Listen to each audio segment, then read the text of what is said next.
အားလုံးပဲမင်္ဂလာပါဒီနေ့ပြောပြပေးမယ့်အကြောင်းအရာလေးကတော့ဒီကွန်ပျူတာရဲ့အဓိက main components တွေပေါ့နော်အဓိကပါဝင်တဲ့အစိတ်ပိုင်းအရေးကြီးတဲ့အစိတ်ပိုင်းတွေကိုအကြောင်းကိုပြောပြပေးမှာဖြစ်ပါတယ်အဲ့တော့ main components တွေကဘာတွေလဲဆိုရင်ဒီမှာတော့ CPU Central Processing Unit CPU ရဲ့ဒီမှာတော့ data တွေကိုပေါ့နော် CPU ရဲ့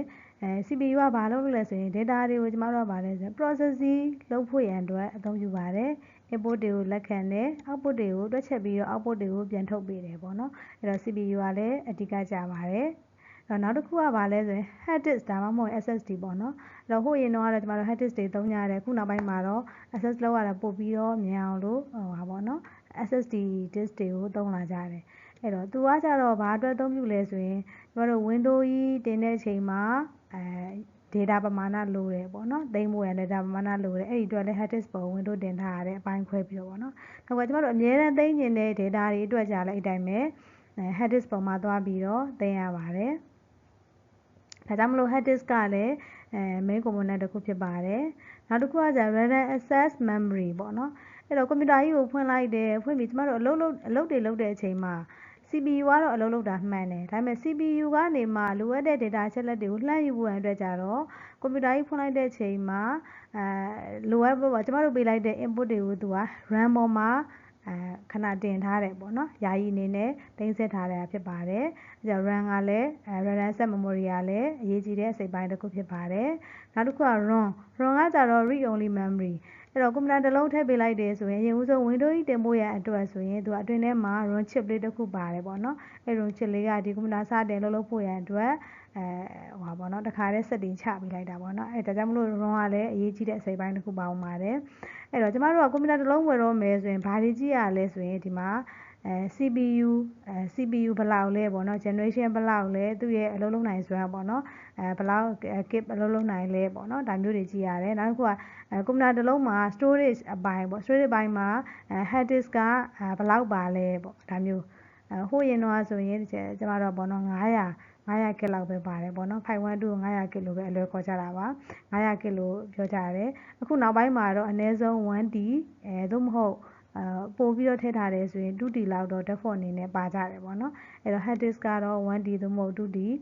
ဒါမျိုးတွေကြည့်ကြပါတယ်အဲ့တော့ RAM ကလည်းအတိုင်းပဲ RAM ကကျတော့ကျမတို့ processing မြန်ဖို့ပေါ့နော်အဲ့တော့ data တစ်ခုပေါ့ကျမတို့အသုံးပြုတဲ့ data တွေကအသုံးပြုနေတဲ့ software တစ်ခုအသုံးပြုနေစဉ်မှာပမာဏအများကြီးကိုလှုပ်ဆွဲပြီးတင်ရမယ်ဆိုရင်ကျမတို့ RAM များမှရမယ်အဲဒါကြောင့်အခုဆိုရင်တော့နောက်ပိုင်းမှာ RAM တွေကအရင်တော့ဆိုရင်တော့laptop တွေဆိုရင် RAM က4GB အများဆုံးလောက်ပဲပါကြတယ်ပေါ့နော်ဒီမြန်မာနိုင်ငံကိုပို့တဲ့ laptop တွေအများစုကတော့ပေါ့အခုတော့ 8GB လောက်လည်းပါနေပါပြီ RAM ကတော့ကိုလိုအပ်တယ်ဆိုရင်အတွင်းမှာ slot တွေပါတယ်ပေါ့နော် slot ပိုတွေပါတယ်ဆိုရင်တော့ထပ်ဆိုင်လို့တော့ရပါတယ်အဲ့တော့ laptop တစ်လုံးဝယ်မယ်ဆိုအဓိကကြတဲ့အစိတ်ပိုင်းအနေနဲ့ကျွန်တော်ဘာတွေကြည့်လဲဆိုရင်ဒီ၃မျိုးကြည့်ရပေါ့နော် CPU ရဲ့ hard disk ရဲ့ hard disk သို့မဟုတ်ခုနောက်ပိုင်းမှာပါတယ် SSD ပေါ့နော် solid state disk တွေလည်းကြည့်ကြရတယ်ပြီးရင် RAM ဘယ်လောက်လဲဆိုပြီးတော့ RAM ကိုလည်းကြည့်ကြပါတယ်အဲ့တော့ဒါတွေကအဓိကကြတဲ့ main component လေးတွေဖြစ်ပါတယ်အဲ့တော့ Central Processing Unit CPU ရဲ့အလုပ်လုပ်ပုံလေးကိုကျွန်တော်တို့တစ်ချက်ရှင်းကြည့်အောင်ပေါ့နော်အဲ့တော့ CPU လို့ပြောတဲ့ဆိုရင်ကျွန်တော်တို့ဘာလဲပေါ့နော် CPU ဆိုတာ Central Processing Unit သူ့ကိုကွန်ပျူတာရဲ့ brain လို့ခေါ်တယ်အဲ့တော့ကျွန်တော်တို့လူတစ်ယောက်မှာဆိုရင်လူတစ်ယောက်ရဲ့အုံနောက်ကဘာလုပ်ပေးလဲစဉ်းစားတွေးခေါ်ပေးတယ်တွက်ချက်ပေးတယ်အုံနောက်ထဲအလုပ်လုပ်ပေးတာဒါကြောင့်မို့လို့ကွန်ပျူတာမှာလဲ CPU ကbrain လို့တင်စားပြီးတော့ခေါ်တယ်ပေါ့နော်သူကအဓိကတွက်ချက်ပေးတယ်အလုပ်လုပ်ပေးတယ်စဉ်းစားပေးတယ်ပေါ့နော်ဒါမျိုးလုပ်ပေးတယ်အဲ့တော့ CPU ကဘာတွေလုပ်ပေးလဲဆိုရင် controls လုပ်ပေးတယ်တဲ့ဘာတွေလဲဆိုရင် input and output အဲ့တော့ကျမတို့ကနေမှအမျိုးမျိုး input မျိုးမျိုးတွေကွန်ပျူတာကိုခိုင်းနေတယ် input တွေပေးနေတယ်အဲ့ input တွေကိုသူကအလုပ်လုပ်ပေးတယ်အလုပ်လုပ်ပြီးရင်ကျမတို့လိုချင်တဲ့ output တွေကိုသူကပြန်ပြီးတော့ထုတ်ပေးတယ်ဒါကြောင့်မလို့သူက input output တွေကိုလည်းသူက control လုပ်ပေးနိုင်တယ်ပြီးရင်တွက်ချက်နိုင်တယ်အဲ့တော့သူတွက်ချက်နိုင်တဲ့အလုပ်တွေကဘာတွေရှိမလဲဆို arithmetic and logic unit အဲ့တော့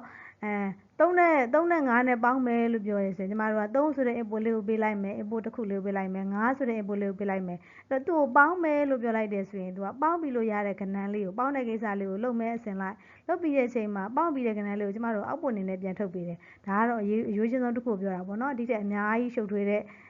တွက်ချက်မှုတွေကိုလည်းသူကလှုပ်ဆောင်ပေးနိုင်ပါတယ်ဒါကြောင့်မို့ arithmetic သင်္ချာပိုင်းဆိုင်ရာကိန်းဂဏန်းဆိုင်ရာတွက်ချက်မှုတွေကိုလည်းသူကလုပ်ပေးနိုင်တယ်နောက်တစ်ခုက logical unit စဉ်းစားတဲ့တွေးခေါ်တဲ့အပိုင်းတွေပေါ့A ကသူ့မှာ variable နှစ်ခုရှိတယ်ပေါ့ A က B ထက်ကြီးလားဒါမှမဟုတ် A က B ထက်ငယ်လားပေါ့ဒါမျိုးစဉ်းစားတွေးခေါ်တဲ့အချက်တွေ logic နဲ့ပတ်သက်တဲ့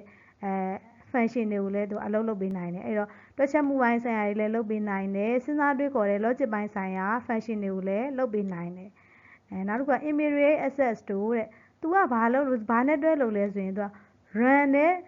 တွဲပြီးတော့လုပ်ပေးတယ်အဲ့တော့ data လိုအပ်လာပြီဆိုရင်သူက run mode ကိုသွားပြီးတော့အဲ့ data ကိုလှမ်းယူတယ်ပြီးရင် processing လုပ်ပြီးတဲ့အချိန်မှာရလာတဲ့အဖြေလေးကို variable တစ်ခုတည်းကိုထည့်ပြီးရင် run mode ကိုသွားပြန်ပေးတယ်ပြန်ပြီးတဲ့အချိန်မှာကျမတို့အောက်ပို့ကြည့်ခြင်းနဲ့ဆိုရင် run နေမှာကျမတို့ကိုဒီမြင်ရတဲ့ပေါ့နော် screen ပေါ်မှာပြန်ပြီးတော့ထုတ်ပေးတယ်ပေါ့အဲ့တော့သူတွဲအလုပ်လုပ်တာက run နဲ့တွဲအလုပ်လုပ်တယ် run ကိုလှမ်းပြီးတော့လိုအပ်တဲ့အချိန်မှာလှမ်းပြီးတော့ access လုပ်တယ် run ပေါ်မှာတင်ထားတဲ့data အချက်လက်တွေကိုလှမ်းပြီးတော့ access လုပ်ပြီးတော့သူကအလုပ်လုပ်တာဖြစ်တယ်ဒါကြောင့်မလို့သူက input output တွေ control လုပ်တယ်တွက်ချက်မှုပိုင်းတွေလည်းလုပ်ပေးတယ် logical စဉ်းစားတဲ့အလုပ်တွေ function တွေကိုလည်းလုပ်ပေးတယ်သူအလုပ်လုပ်တဲ့အချိန်မှာဘာနဲ့သွားလဲဆိုတော့ run နဲ့တွဲလုပ်တယ်တခုခုအလုပ်လုပ်ချင်ပြီဆိုရင် run ပေါ်ကနေ data သွားယူတယ်သိမ်းနေရချင်းလို့ run ပေါ်ကိုခဏသွားသိမ်းတယ်ပေါ့နော်ဒါမျိုးလုပ်ပေးတယ်ဒါကတော့ CPU ရဲ့အလုပ်လေးဖြစ်ပါတယ်အဲ့တော့နောက်တစ်ခုကじゃဒီပုံလေးပေါ့နော်ဒီပုံလေးကဘာလဲဆိုရင် CPU ရဲ့ RAM ရဲ့လုပ်ပုံကိုပြထားတာပေါ့နော်အဲ့တော့ CPU ကညာဘက်ခြမ်းမှာရှိတဲ့ CPU ကတွက်ချက်မှုတွေလုပ်တယ် logical reasoning တွေလုပ်တယ်အားလုံးပြီးလို့တွက်ပြီးပြီဆိုရင်ရလာတဲ့အဖြေလေးကိုကျမတို့ RAM mode ပြန်ပြီးသွားတင်တယ်အဲ့တော့သူကဒီတန်တရားလဲနေတယ်ပေါ့နော်RAM mode ကနေ data ယူတယ်cache တွေအနေနဲ့ data တွေကိုတည်လိုက်မယ်တည်ပြီးတဲ့အချိန်မှာရလာတဲ့ဟာကိုကျမတို့က RAM mode ပြန်သွားပြီးတော့တင်တယ်ပေါ့နော်ဒါမျိုးလုပ်ပေးတယ်ဒါသူတို့နှစ်ခုရဲ့ဆက်ချက်လေးပါနောက်တစ်ခုကကြတော့ run ပေါ့နော် run အကြောင်းကိုရှေ့မှာတော့နည်းနည်းပြောခဲ့တယ်ဒါပေမဲ့ဒီမှာ run အကြောင်းလေးကိုနည်းနည်းထပ်ပြောပါမယ်အဲ့တော့ run ကကြတော့ကျမတို့ဗာလဲဆိုရင်ကွန်ပျူတာတစ်လုံးဝယ်လိုက်တယ်ဆိုရင်သူ့မှာ run ဆိုတဲ့ chip လေးပါခဲ့တယ်အဲ့ဒါလေးမှာဘာထည့်ပေးလိုက်လဲဆိုရင် contain boot file အဲ့တော့boot တက်လို့ရမယ်ကိုတင်ခြင်းတဲ့ Windows တွေ OS တွေတင်လို့ရမယ် boot လုပ်လို့ရတဲ့ file လေးကိုထည့်ပေးလိုက်တာ run ထဲမှာအဲ့ဒါကြောင့်မို့ကျွန်တော် read only memory ကread တစ်ခါပေါ့နော်တစ်ခါ write လုပ်ပြီးပြီဆိုရင်သူ့ကိုပြန်ပြင်လို့မရတော့ဘူးဒါကြောင့်မလို့ set ထဲကိုဒီ boot file လေးထည့်ပြီးတော့ကွန်ပျူတာထဲကိုတစ်ခါတည်းsetting ချပေးလိုက်တယ်ပေါ့နော်ဒါကြောင့်မလို့သူ့ကို read only ပဲနောက်ပိုင်းရတော့မယ်တစ်ခါ write လုပ်ပြီးရင်အဲ့တော့ကျမတို့ကကွန်ပျူတာကို Windows တင်လိုက်တယ် Windows တင်လိုက်ပြီးအသုံးများတဲ့အခါသို့မဟုတ် error တစ်ခုတက်တဲ့အခါမှာ Windows ပြန်တင်ရမယ်ဆိုရင်ကျမတို့ကဘာလဲဆိုရင်အဲ့ဒီ boot able file လေးကိုပြန်ပြီးတော့လှမ်းခေါ်တယ် Windows ကိုသို့မဟုတ် Windows stick ကိုထည့်ပြီးတော့Windows ပြန်တင်ရတယ်ပေါ့နော်အဲ့တော့သူ့မှာboot file လေးပါလိုက်တယ်နောက်တစ်ခုက BIOS ဆိုတာကျတော့ basic input and output system အဲ့ boot file ထဲမှာ BIOS ပေါ့နော် setting ချိန်လို့ရတဲ့ဟာလေးပါမယ်သူက check all device present then load operating system into the RAM အဲ့တော့ကျမတို့ဘာလုပ်လဲဆိုတော့ boot file လေးတက်လာတဲ့အချိန်မှာ OS ကိုကျမတို့ကဆွဲတင်လိုက်တယ် OS ကကျမတို့အခွေနဲ့တင်လိုက်တယ်ဆိုရင်လည်းအခွေတွေကပါလာတဲ့ OS ပေါ့မှာ Windows 10လား Windows 11လားဟုတ်ကဲ့လို့ဆိုရင် Windows 7လားပေါ့အဲ့လိုအခွေလေးထည့်ပြီးကျမတို့ကပို့လောက်လိုက်တယ်ပို့လိုက်တဲ့အချိန်မှာအဲ့ခွေလေးထဲမှာရှိနေတဲ့ OS ထဲမှာရှိနေတဲ့ device အားလုံးအလုပ်လုပ်တာပါလားဆိုပြီးသူက check in လုပ်လိုက်တယ် Windows စတက်တဲ့အချိန်မှာ BIOS system ကပေါ့နော်အဲ့တော့သူအဲ့လိုလုပ်တဲ့အချိန်မှာ RAM mode တင်ပြီးတော့အလုပ်လုပ်လိုက်တယ်ပြီးရင် BIOS ဆိုတာ store the date and time and system configuration in another non-volatile chip that called CMOS ပေါ့နော်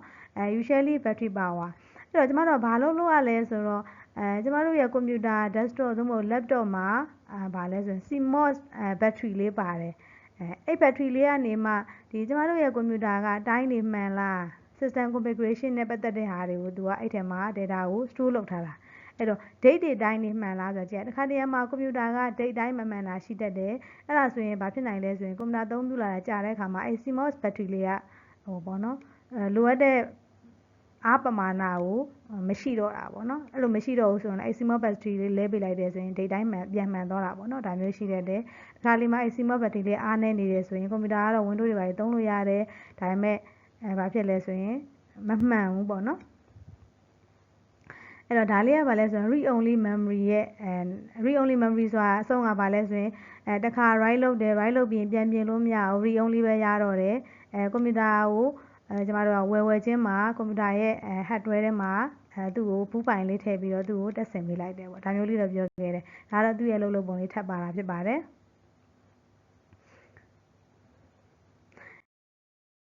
အဲ့တော့ဒီနေ့သင်ခန်းစာလေးကတော့လောက်ပါပဲအားလုံးနားထောင်ပေးတာကျေးဇူးတင်ပါတယ်နောက်သင်ခန်းစာလေးတစ်ခုမှာပြန်ဆုံကြမယ်နော်